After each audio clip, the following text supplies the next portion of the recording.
ගාල්ල කියන්නේ බීච් විතරක්ම නෙමෙයි. මේ නගර අතර තියෙන ඉතාමත් ශාන්තිමත් තැනක් අද අපි එක්ස්ප්ලෝර් කරන්න යනවා.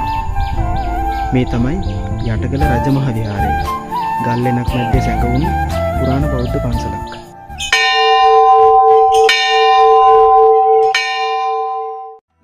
ගාල්ල කියන්නේ මුහුදු වෙරළ විතරක්ම නෙවෙයි. මේ වගේ ඉතාමත් ඓතිහාසික තැනුත් ගාල්ල තියෙනවා. අපි අද බලමු මේ යටගල රජමහා විහාරය ඇත්තටම කොච්චර විශේෂද කියලා. යටගල රජමහා විහාරය කියන්නේ ඉතාමත් පුරාණ ඉතිහාසයක් තියෙන ස්ථානයක්. කියන විදිහට මෙහි ඉතිහාසය ක්‍රිස්තු පූර්ව 3 වන සියවස දක්වා යනවා කියලා තමයි සඳහන් වෙන්නේ. මේ වගේ ඉතාමත් ලස්සන ස්වාභාවික ගල්ලෙනක් තුල තමයි බුදුමැදුර ඉදි කරවා ඇත්තේ. කියන විදිහට මෙම පන්සලට යටගල රජමහා විහාරය කියලා නම වැටෙන්න හේතුව තමයි මේ ස්වාභාවික ගල්ලෙන. එතන තියෙන්නේ ගල්ලෙන් පුරාණ බුද්ධ ප්‍රතිමා සහ ඉතාමත් නිහතමානී වටපිටාවක්.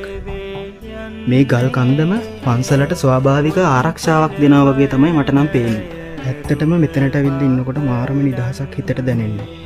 අපි ට්‍රැවල් කරනකොට ෆොටෝස් ගන්න, රීල්ස් දාන්න, විනෝද වෙන්න විතරක්ම නෙවෙයි.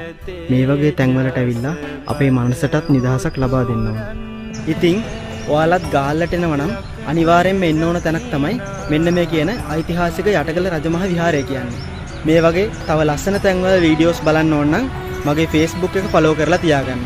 එහෙනම් ඊළඟ වීඩියෝ එකකින් හම්බෙනකම් මම ගිහින් එන්න.